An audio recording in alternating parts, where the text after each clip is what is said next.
With the Tormek patented Pro Angle Master, you can set the jig so the tool is ground to exactly the edge angle you need.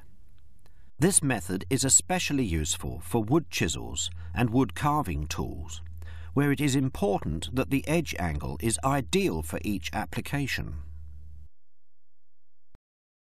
An edge with a 20-degree angle cuts easily and works well in softwood,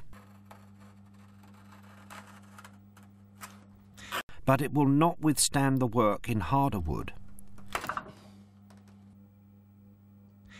when you might need 25 degrees or more on the edge.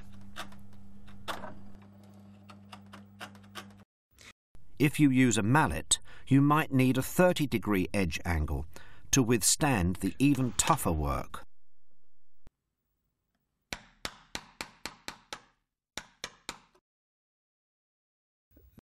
The Angle Master shows the exact edge angle on any grindstone, with a diameter from 250 mm or 10 inches down to 150 mm or 6 inches.